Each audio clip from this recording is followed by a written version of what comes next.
sequenciando aquele texto de Filipenses capítulo 2, verso 12 e verso 13. No domingo passado nós fizemos a introdução mostrando a primeira forma de ler o texto. Como eu havia mencionado aos irmãos, existem pelo menos 3 formas de nós compreendermos este texto, e o tema que esse texto traz é a graça divina e a responsabilidade humana. Então Paulo está tensionando estes 2 assuntos para que nós compreendêssemos, a partir daquilo que ele fala para a igreja de Filipos, a ação de Deus e o dever do homem. Nunca o dever do homem acima da ação de Deus. Então, primeiro a ação de Deus e depois o dever do homem.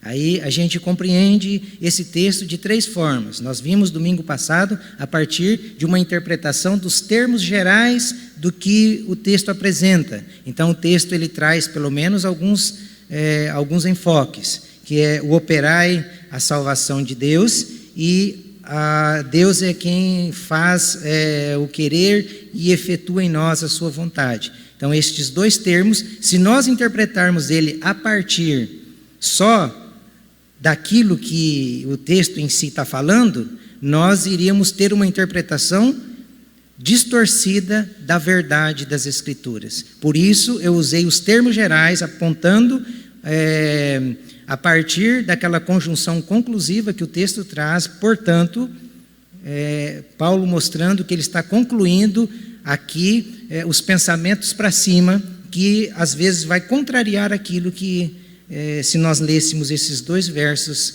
sem o que está antes, nós interpretaríamos totalmente diferente daquilo do que realmente é.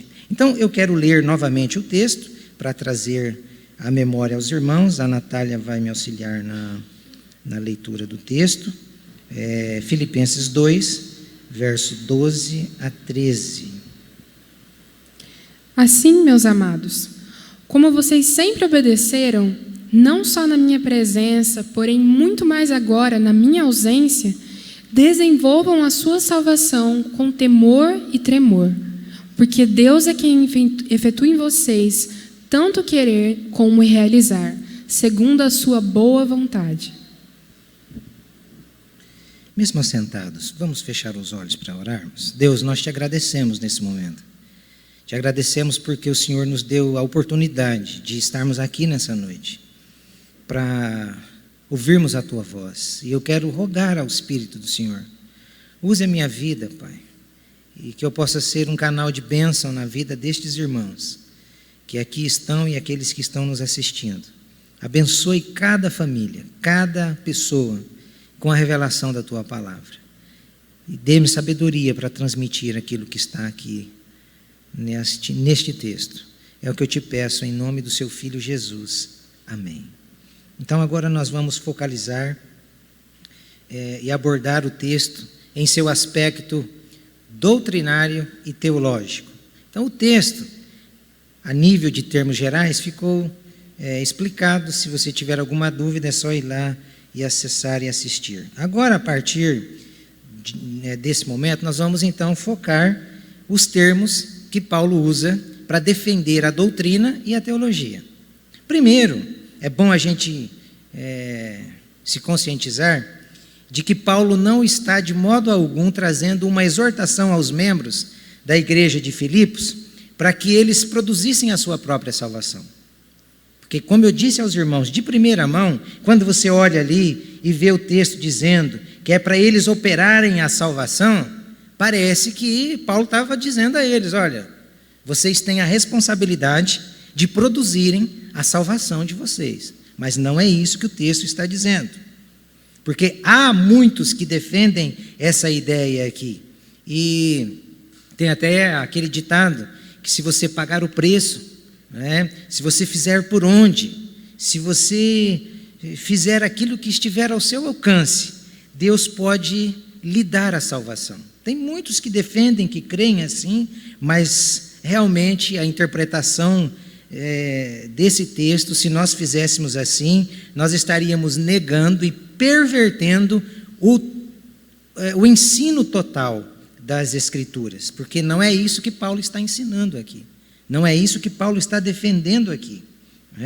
O argumento aqui de Paulo, é que estes irmãos, eles já haviam sido inseridos no corpo de Cristo. Nós temos que partir deste pensamento, porque Paulo, ele está dizendo para uma igreja que foi alcançada, uma igreja que foi capacitada para agora, então, eles continuarem. Eles foram inseridos e a partir daquele momento, eles deveriam fazer parte das novas etapas ou desse processo salvífico. Não é? Basta a gente lembrar do capítulo 1 de Efésios, do capítulo 2 de Efésios, que a gente vê que a salvação é um dom de Deus, é a graça de Deus, a fé é dom de Deus. A gente lembrar do capítulo 1 de Filipenses, que é o que está antes, o verso 6, onde Paulo deixa essas coisas muito claras. Eu até quero destacar esses dois textos, para que os irmãos guardem bem no coração, que é o mesmo Paulo que está escrevendo, que era para aqueles irmãos, então, eles operarem a salvação, é o mesmo Paulo que defende essas ideias. Por isso que nós não podemos pegar algumas partes dos textos e tirar uma ideia somente daquilo. Nós temos que ler a Bíblia e compreendê-la a partir do todo, porque senão Paulo ele estaria se contradizendo nesses textos. Então, observem aqui o que é que Paulo está dizendo acerca da salvação. Filipenses 1:6. Estou certo de que aquele que começou boa obra em vocês há de completá-la até o dia de Cristo Jesus. Efésios 2:8. Porque pela graça vocês são salvos, mediante a fé, e isto não vem de vocês, é dom de Deus. Perceberam? Estas aqui são as verdades básicas e fundamentais acerca da salvação. O resto é especulação, irmãos. O resto é resto. O resto não é Bíblia. Então, nós precisamos ter essa compreensão. Como que a salvação chegou até nós? Deus. A salvação começa em Deus e termina em Deus. Então, vocês notem no verso 6 que quem começou essa boa obra de salvação em nosso coração foi Deus. Paulo está dizendo isso. Através de um meio. Qual foi o meio? A fé. A fé em Cristo Jesus. A fé, não na fé, a fé na obra do Salvador, na obra de Cristo. Então, aqui a gente agora parte para o aspecto teológico do texto. E é bom a gente pensar um pouco acerca destas três etapas da soteriologia, lembrando que soteriologia é a doutrina da salvação. Então aqui vamos pegar primeiro, para nós compreendermos o texto, a parte teológica. O que é que Paulo está defendendo? Que teologia Paulo está pondo aqui na mesa ou na carta, para que aqueles irmãos, ao lerem, debruçassem e pensassem e crescem. Paulo está em primeiro lugar mostrando para nós que a salvação, ela é dividida em três etapas. Quais são elas? Primeiro, a justificação. A justificação, o que significa esse termo? Significa que Deus considera os eleitos, que Deus considera aqueles que Ele predestinou de antemão sem culpa. Isso significa justificação. E ele significa justificação, que eles estão sem culpa por causa do quê? Por causa da obra de Cristo. É só por isso. Então, justificação é isso. É o sacrifício de Cristo em prol daqueles que Ele separou de antemão, que Ele conheceu de antemão e que Ele justifica os pecados destas pessoas. Quais pecados? Os pecados de ontem, os de hoje e os de até a volta de Cristo. Então, isto significa justificação. A justificação é algo que nós recebemos de Deus pela fé. Somente pela fé nós somos justificados. E é bom que a gente entenda isso daqui. Nós nunca seríamos justificados pelas nossas boas obras. Nós nunca seríamos justificados pelas penitências que a gente faz. Nós nunca seríamos justificados por nós seguirmos a religião dos nossos pais. Não, a justificação, ela é através de Cristo. Por quê? O autor aos Hebreus, capítulo de número 9, verso 22, ele vai dizer que sem derramamento de sangue não haveria remissão de pecados. Então, como que a justificação se deu? Ela se deu através do perfeito morrendo no lugar do imperfeito, do santo, do puro, substituindo o pecador. Por isso que Paulo aos Colossenses vai dizer que Cristo, quando estava no madeiro, foi exposto ao ridículo, à vergonha. Por quê? Porque o pecado gerou isso. E para que os pecadores eleitos de Deus fossem justificados, alguém puro, santo, imaculado, precisaria substituir e padecer toda dor, toda a consequência do pecado. Qual era o salário do pecado? A morte. Por que Cristo teve que morrer? Porque Ele pegou a dívida que estava sobre mim, a dívida que estava sobre você. Não havia outro modo de Deus justificar o homem, se não fosse pela morte do seu santo Filho, do seu único Filho, do seu bendito Filho, do seu santo Filho, do Filho que estava com o Pai na eternidade, desde o princípio, do Filho que criou todas as coisas, do Verbo que se fez carne, daquele que veio habitar entre nós. Este precisou morrer. Então, por isso que nós fomos comprados por um alto preço.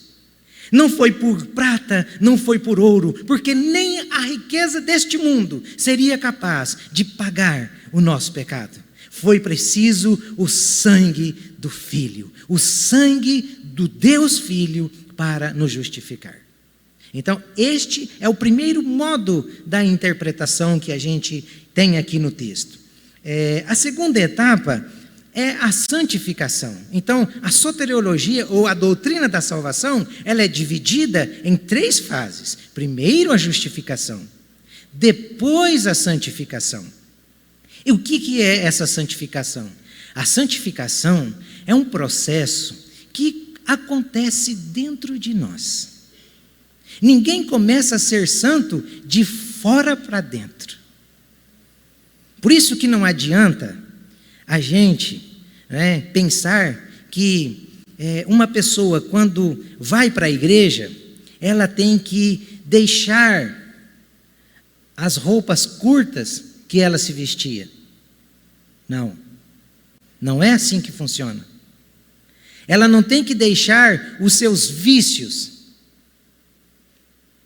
Ela só vai fazer estas coisas se primeiro a justificação acontecer em seu coração. Porque aquele que é justificado pelo Senhor, ele agora começa a ter dentro de si o Espírito de Deus, que começa então a trabalhar estas questões. Aquilo que Paulo disse, quem recebeu o Espírito de Deus, quem nasceu de novo, já não mais pratica as coisas da velha vida. Não tem como uma mulher dizer que ela é santa, que ela é uma mulher de Deus, que ela teve uma experiência com Deus, andando, vamos supor, com uma mini saia. Não tem como.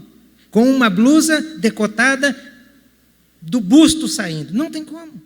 Não tem como um homem dizer que ele é santo, que ele é justificado, vivendo uma vida pecaminosa, uma vida de adultério, uma vida de bebedice, uma vida em que a carne prevalece. Não tem como.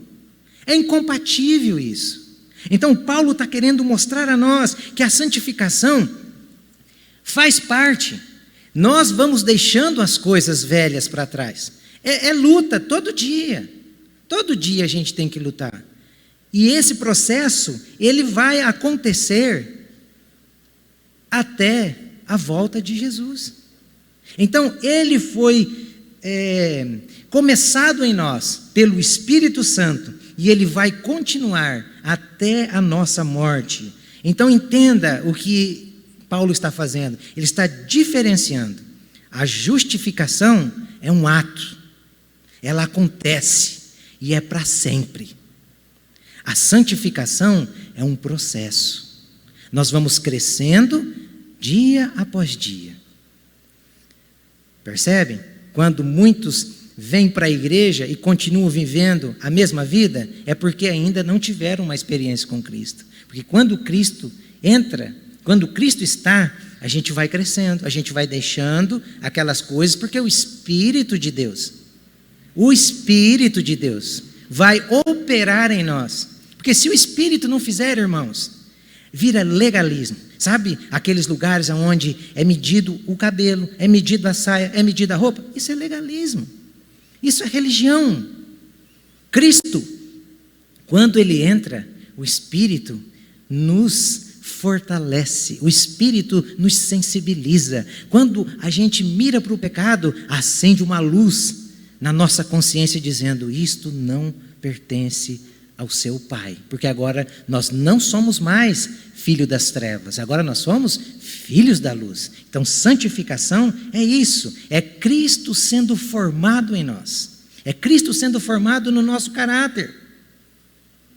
Por isso que é um processo. E a terceira etapa é a glorificação.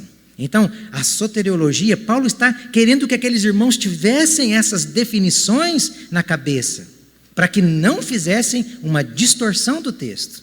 A glorificação é o estado final, onde eu, você e todos os eleitos, justificados e santificados, estaremos. Como que nós estaremos lá? Ele vai acontecer após a ressurreição. Após a ressurreição, nós vamos receber um corpo glorificado. O que é esse corpo glorificado? É um corpo perfeito. Graças a Deus, Ricardo, lá nós não vamos ter barriga mais. Graças a Deus. Cadê os carecas? Lá não vai ter careca, vai ter todo mundo cabelo. Graças a Deus, nós vamos ter um corpo onde a gente já não vai mais sentir dor. Às vezes a tia, né, sente tanta dor pela doença da fibromialgia, né, tia? Lá não vai ter mais isso. Lá nós vamos estar livres disso.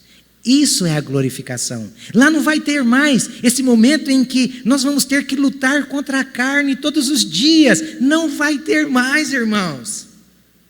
Por quê? Porque o pecado foi deixado. Agora nós temos um corpo que não precisa mais lutar contra os desejos da nossa carne, porque as vontades que estarão em nós nunca mais serão vontades para o caminho da perversidade, para o caminho do mal. Daqui para frente, agora, nós só desejaremos Deus.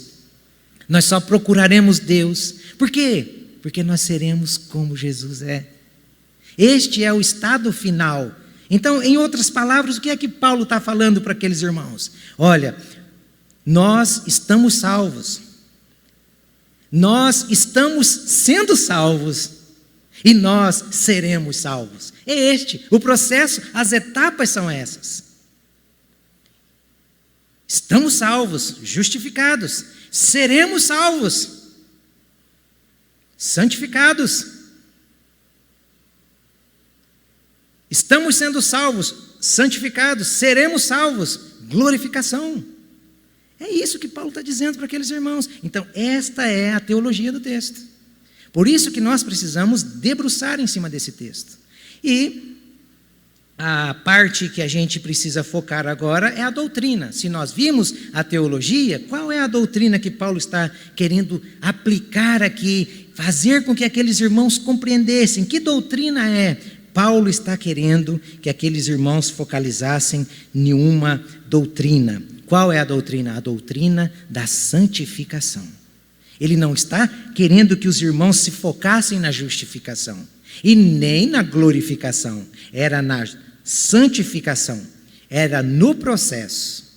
No processo e não no ato. Por isso que fica evidente, né, que se ele quisesse falar sobre justificação, ele não estaria escrevendo para uma igreja que estava justificada, de gente salva. Ele estaria escrevendo para uma comunidade ou para pessoas, ele estaria pregando e não estaria dando uma doutrina, dizendo: olha, vocês são justificados. Agora o que vocês precisam fazer é santificar-se. Então o que ele está querendo apontar aqui para nós não seria outra coisa senão defender a santificação. Esta é a doutrina que Paulo foca aqui. Não a exortação para que eles conquistassem a salvação, mas para que eles desenvolvessem a salvação. Por que eles poderiam desenvolver a salvação? Por quê? Porque agora eles estavam inseridos. Só por isso. Porque se eles não tivessem, Paulo jamais diria para eles: busquem a salvação. Não. Vocês são salvos. Desenvolva agora aquilo que Deus começou em vocês. Operem aquilo que Deus começou em vocês. Então agora cabe a gente, de um modo bem prático, olhar para esse processo. Como que esse processo de santificação ele acontece? O texto por si só responde. Ele acontece de dois modos, ou por duas vias. Quais são essas vias? A primeira via é a via humana. Olha lá no texto. Operai a vossa salvação. O que essa palavra indica? Operai. Essa palavra está indicando que nós não somos passivos no processo de salvação. Nós somos ativos. Nós precisamos fazer alguma coisa sim. Nós somos responsáveis sim. E é um erro pensarmos que a santificação é só Deus que faz. Não, irmãos. Não é assim. Paulo não está defendendo isso. O que Deus faz é a justificação. Mas a santificação, aqui a gente percebe onde Paulo exorta os irmãos para que eles operassem, para que eles participassem. Por mais que nós tenhamos sido justificados em Cristo pela fé, nós não seremos santificados sem nada a fazer. É preciso fazer alguma coisa. Gálatas capítulo 5. Nós estamos lutando contra a nossa carne. Deus, eu quero parar de cometer aquele pecado. Tá, mas o que eu estou fazendo para parar? Só orando? A oração pode ser o começo. Mas a Bíblia diz que nós temos que fugir daquilo que aparenta mal. Não encarar. Então, estas são as nossas responsabilidades. Então, a palavra aqui, ela está nos indicando ação, participação, o nosso dever, a nossa responsabilidade. Porque aqui vai entrar o equívoco, como eu disse a vocês. Ao mesmo tempo que a gente se esforça para vencer o pecado, a gente não pode se gloriar disso, de modo nenhum. Por isso que Paulo diz: aquele que está em pé, cuide-se para que não caia. Vocês percebem que ele faz algo casado? O que é que ele fez casado? O que é que vocês estão olhando para trás? Tem um bicho? Já? O inimigo. Perdi até a linha de raciocínio. Paulo faz algo casado, irmãos. O que ele faz casado? A responsabilidade humana. Operai. E ao mesmo tempo, ele coloca: é Deus quem vai colocar esse desejo em vocês.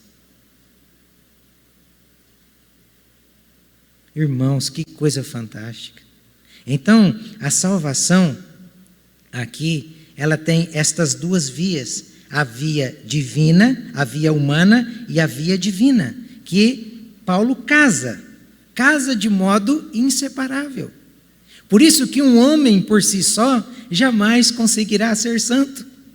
Por mais religioso que ele seja, por mais legalista que ele seja, por mais cumpridor da lei que ele seja, ele jamais conseguirá ser santo. Jamais. Por si só, ele não consegue. Então, qual é o caminho? O caminho é isto que Deus está dando para nós. Existem essas duas vias. A nossa posição, o nosso posicionamento e a ação de Deus. Então, por isso que muitas vezes o Espírito Santo nos sensibiliza, dizendo: meu filho, não faça isso. E aí a gente teima e faz. Ele está operando.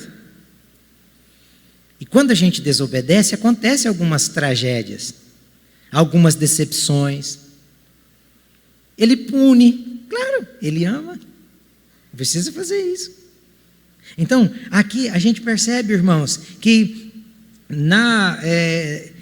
no modo em que Deus está trabalhando, nós não devemos tentar, de modo algum, defender o nosso ponto de vista. Porque o nosso ponto de vista é distorcido, é desequilibrado. A gente acha que nós vamos ser santos por nós mesmos, pelos nossos próprios esforços. Mas nós nunca seremos assim. Por isso que muitas pessoas se frustram. Porque eles lutam contra um pecado e vão, ficam 1 mês, 2 meses, 10 anos e daqui a pouco ele, cai lá de novo. Aí Deus vem e recupera. Deus vem e trabalha. Por que essas coisas elas acontecem? Para a gente compreender que nós não conseguimos explicar muitas coisas. E esta é a maior dificuldade que nós temos de aceitar as doutrinas bíblicas. Porque como que nós vamos aceitar as doutrinas bíblicas, coisas que nós não entendemos, como eleição, como a glorificação, como a morte e a ressurreição? Como que nós vamos explicar a Trindade? Não tem como. E o que a gente precisa fazer? Simplesmente, as Escrituras foram deixadas para que nós nos submetêssemos a elas, para que nós crêssemos nelas. Quem somos nós para questionarmos aquilo que a Bíblia diz? Se Jesus está dizendo que Ele justifica e as ovelhas dele Ele não perde, quem somos nós para dizer que nós vamos perder aquilo que Jesus está dizendo que não perde? Então, é muito claro, é muito óbvio, muito óbvio. A Bíblia deixa muito clara que nós estávamos longe de Deus. A nossa rota, ela era outra. E se nós não fôssemos inseridos pelo próprio Deus, sabe aquele GPS quando a gente sai da rota e ele começa dizendo, redefinindo rota? Então, o Espírito Santo é esse. É esse. A gente estava fora da rota quando ele foi colocado em nós, pela fé na obra do Filho de Deus, pelo convencimento dele e pela fé que ele colocou em nós na obra do Filho, a nossa rota foi definida. Aí a gente vai procurar o caminho da santidade. E mesmo procurando o caminho da santidade, o GPS às vezes não te joga para um... Não é ele te joga, é a gente que sai, né? Porque ele está mostrando um lugar, a gente acha que é aquele lugar, vira antes.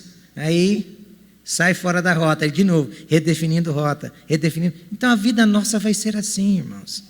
Uma hora você cai, outra hora você levanta, mas nós vamos prosseguir para o alvo. Por que Paulo tem aquele texto de não, prossiga para o alvo, para o prêmio soberano da vocação de Deus? Porque ele sabia que todos nós, um dia, poderíamos sair da rota. Mas mesmo saindo da rota,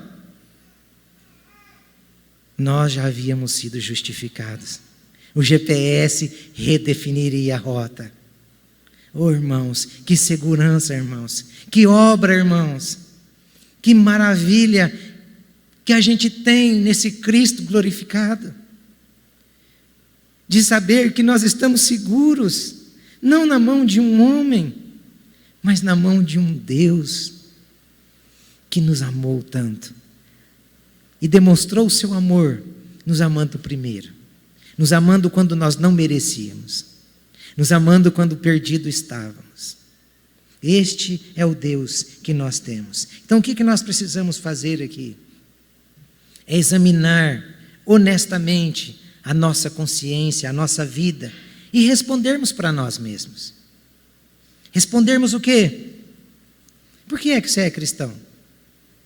Por que você é cristão? Responda para você, por que você é cristão? Você precisa ter essa resposta. Se você é cristão, porque você sempre fez boas obras, Se você é cristão, porque você seguiu uma religião. Se você é cristão, porque você se acha merecedor do perdão de Deus. Se você é cristão, porque você aceitou Jesus. Eu vou lhe dizer uma coisa: repense. Repense. Repense. Porque você acha que há um interesse no coração de todos nós que estamos aqui nessa noite, de estar aqui nesse lugar? Por que você acha que houve esse interesse no coração? Houve no meu, houve no seu, e não houve lá no coração do nosso vizinho, não houve lá no coração do nosso parente. Por quê? Por quê? É porque nós somos melhores? Não. Por quê? Quem é que está operando isso? Quem é que está colocando isso? Quem? A glória sempre será para Ele. Por isso que é Ele que começa, Ele que aperfeiçoa, é Ele que termina. E a gente chega aos pés dele prontinho e tem que dizer assim: glória para sempre ao Senhor. Glória para sempre ao Cordeiro. Estava perdido e fui achado. Estava morto e fui vivificado. Estava sem esperança e me encheu de esperança e de certeza.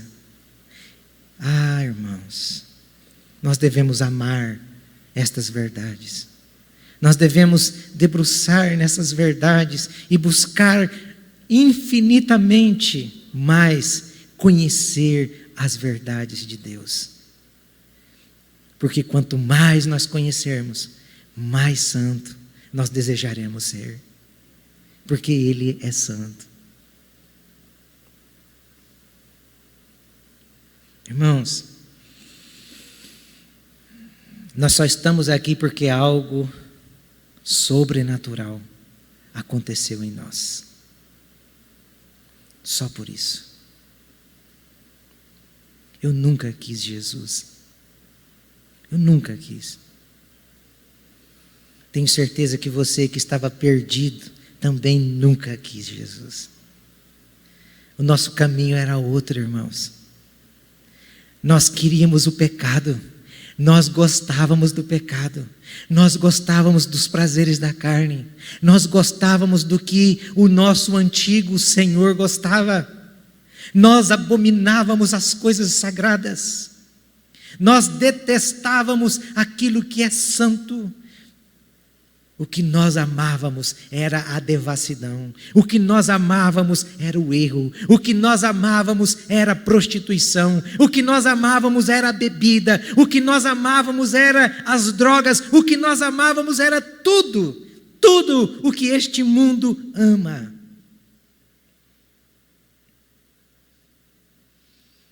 Mas algo sobrenatural aconteceu em nós. E com mão forte arrancou esses desejos pecaminosos, essa perversidade. Porque se Ele não tivesse arrancado, irmãos, nós não estaríamos aqui. Nós estaríamos lá.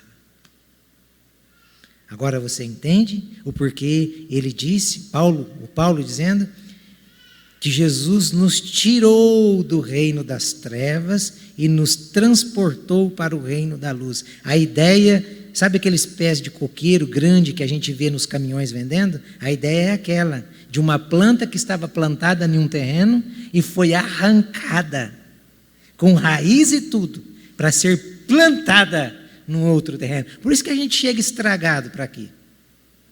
A gente chega todo estragado. Quem veio de lá chega todo estragado. As nossas crianças que são criadas aqui, ensinadas aqui, elas não precisam experimentar esse estrago que muitos de nós chegamos. Elas não precisam. Elas podem ser poupadas. Sofrerão menos. Sofrerão menos. Por que aquele que viveu mais na lama ele luta mais contra a pecaminosidade, porque ele provou de todas as sujeiras da lama. Irmãos, não venha dizer que o pecado dá nojo, porque o pecado é bom. Porque se o pecado não fosse bom, a gente não pecava, irmãos. Já pensou se o pecado doesse, igual uma bezetacil? Quem ia pecar? Se o pecado fosse igual um ferro quente, que marca aqueles bois, quem ia pecar? Era uma vez só, e você nunca mais queria passar pelo ferro. Apesar, irmãos, que ele pode não doer na nossa carne, mas ele traz uma consequência drástica na alma.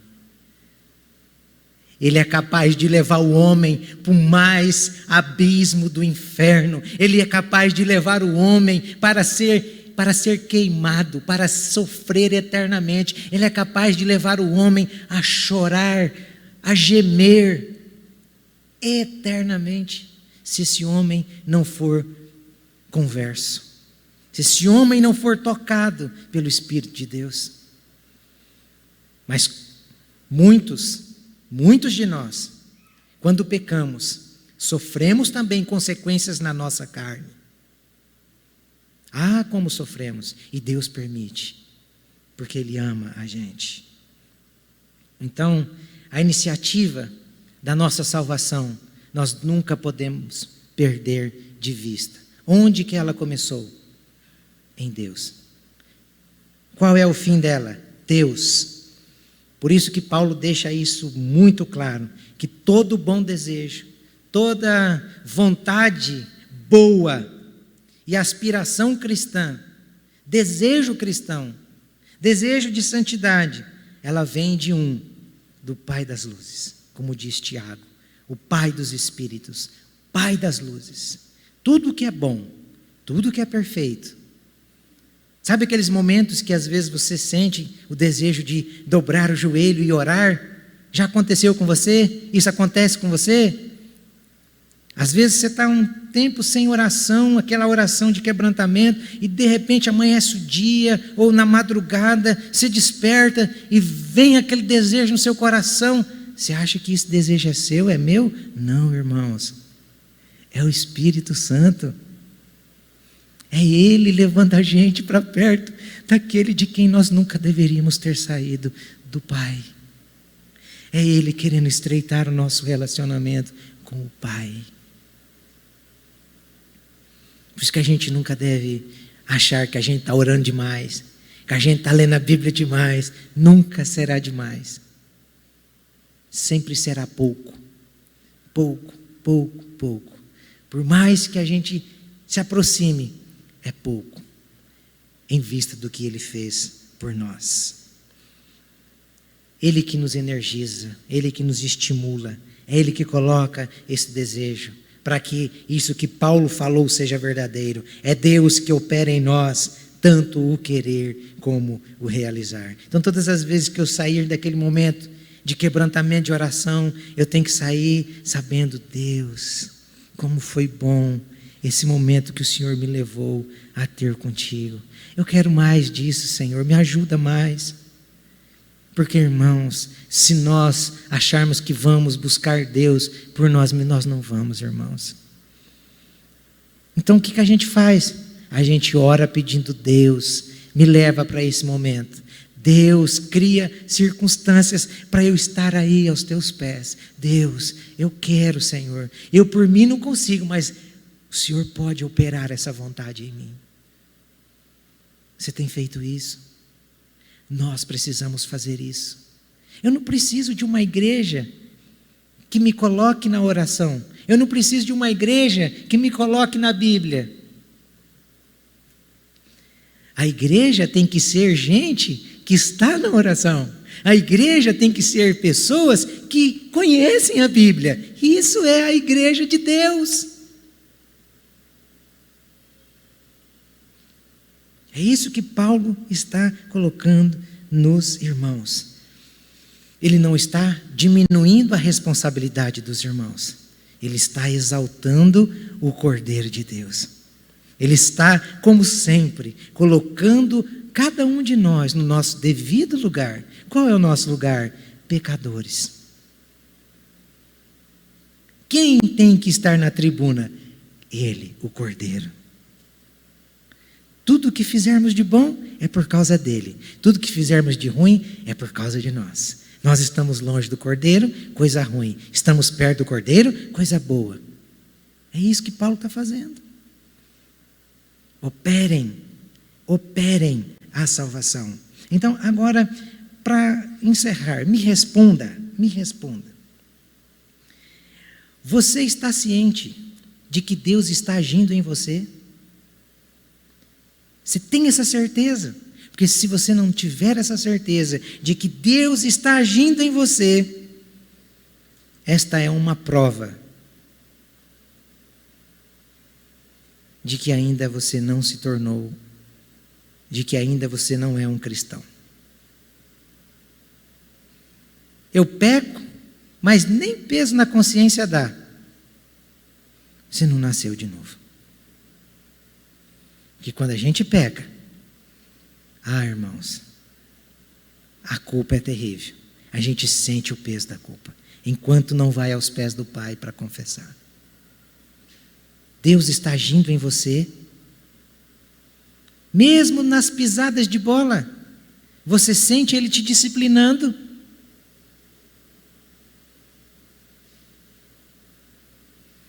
Eu errei de modo grotesco. E agora eu vou sofrer a disciplina de Deus. E eu sofro a disciplina de Deus sem me afastar da comunhão dos irmãos, sem me afastar da comunidade, sem me afastar do próprio Deus. Irmão, você pode ter a certeza que Ele está operando em você. Eu não estou pregando uma vida perfeita, porque nós nunca vamos ter. Mas eu estou dizendo a você que nos nossos erros, Ele vai nos levar ao conserto. Ele vai nos ajudar a sofrer as duras penas. Ainda que preciso for chorar amargamente, vamos chorar. E iremos chorar. Porque Ele começou. E se Ele começou, irmãos, que maravilha. Temos a certeza de que Ele vai terminar. Ainda que a gente tente estragar tudo, ainda que a gente tente jogar areia, ainda que a gente diga, Deus, eu vou entrar no pecado.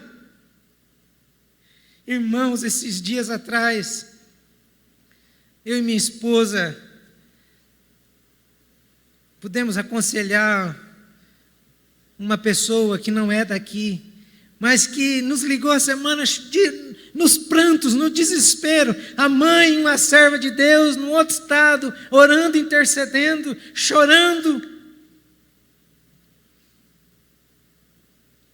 E essa pessoa amava a Deus, servia a Deus, chegou a um ponto na sua juventude e diz, eu não quero mais, Deus, eu não quero mais te servir, Deus, eu quero viver a minha vida, Deus, eu quero fazer tudo que eu não fiz. E ela foi no pastor dela, queria conhecer esse pastor, muito bom. E aí ela pediu, pastor, ore por mim. O pastor orou e disse, vai minha filha, só que você vai sofrer bastante, mas vai. Ele não disse, Satanás vai te fazer isso. Não disse, vai. Foi. E essa semana não, algumas semanas para trás, nos prantos, no desespero, na angústia, pude sentar com ela e a minha esposa e a gente orar. Irmãos, eu chorava, que eu via, meu Deus, como Tu és verdadeiro, como que a Tua palavra é real. Ela disse, hoje eu não quero mais fugir de Deus, eu me entrego a Ti, Deus. Sabe por quê? Porque Ele começou uma boa obra no coração, e quando Ele começa, Ele vai terminar. Esse é o descanso para o povo de Deus. Então, isso é para nós não julgarmos aqueles que caem. Isso é para nós não julgarmos aqueles que talvez estão cometendo alguns pecados que a gente não comete, mas nós cometemos os outros que eles não cometem. Então só há uma troca. Tem alguém aqui que poderia vir aqui à frente e dizer assim: essa semana eu não pequei. Tem alguém que poderia vir aqui e dizer assim: hoje, 1 hora sem pecar. Não tem. Mas aquele que justifica, aquele que perdoa, aquele que santifica, está aqui para encher o nosso coração de amor por Ele, porque quanto mais amor nós tivermos por Ele, irmãos, mais nós vamos fazer como Paulo fez. E aqui eu encerro, 1 Coríntios capítulo 9, verso 27. Mas esmurro meu corpo e o reduzo à escravidão, para que, tendo pregado a outros, não venha eu mesmo a ser desqualificado. Este é o homem que estava defendendo a graça divina e a responsabilidade humana. Você está se esmurrando? Não parece tudo contradição? Irmãos, isso é loucura, irmãos. É uma loucura. É por isso que a fé é só para doido. É só louco para acreditar nessas coisas. Uma hora Deus está fazendo tudo, outra hora a gente está ali, se matando. Por quê? Porque Ele está operando. Paulo só fazia isso porque o Espírito estava operando nele. Então, leia a Bíblia. Ame ler a Bíblia. Leia a Bíblia. Todos os dias, faça esse propósito. Leia a Bíblia. Porque quanto mais a gente lê, mais modelos a gente tem de homens, de mulheres, de servos que erravam e que se levantavam. Do Deus que tinha um padrão exigido para eles e exigido para nós. Santo. Este é o padrão de Deus. Ele não abaixa. Deus não é mais santo e nem menos santo. Por isso que Ele é santo. É um dos atributos. Ele é santo. Ele é. Nem mais e nem menos. Isso é só para nós. Mais santo, menos santo. Ele não. Então, por Ele ser o padrão e não ter sombra e variação, mais perto dele, mais santo. Mais distante dele, menos santo.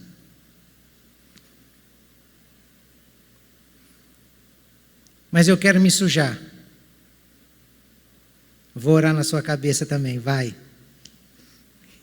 E se ele começou, você vai voltar, nem que for rastejando, mas volta, porque Ele ama. Que Deus abençoe essa mensagem ao seu coração e que você tenha esta convicção na sua vida de que Ele te ama, Ele começou, e se Ele ainda não começou e nessa noite Ele está te chamando, você sabe, pela voz do Espírito de Deus, porque Ele trabalha no seu coração. Ele diz: minha filha, meu filho, hoje eu quero começar em você também. Hoje eu quero colocar em você essa mesma semente que vai levar a operar a salvação, que vai levá-lo a desejar as coisas que eu desejo. E você aí mesmo, onde está, você pode se entregar a Ele, com as suas palavras, dizendo: eu me entrego a Ti mesmo, Senhor. Eu não quero mais me render. Eu não quero mais lutar contra o Senhor. Eu quero me render ao Senhor. Então nós vamos terminar este culto cantando, antes do louvor, o Joselir vai orar, impetrando a bênção apostólica, e depois os irmãos podem se cumprimentar uns aos outros. Vamos nos colocar em pé? Meu desejo é que Deus guarde o seu coração e enche o seu coração de vida, de paz, de alegria no Espírito de Deus.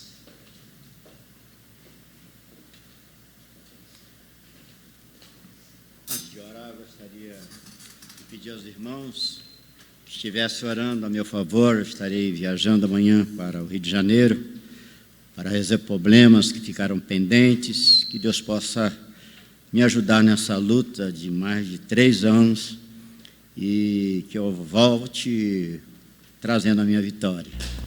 Oremos. Que o amor de Deus e a graça do nosso Senhor e Salvador Jesus Cristo e a consolação do Divino Espírito Santo de Deus esteja com todo o povo de Deus na face da terra e tua igreja aqui reunida, e todo o povo diz: amém.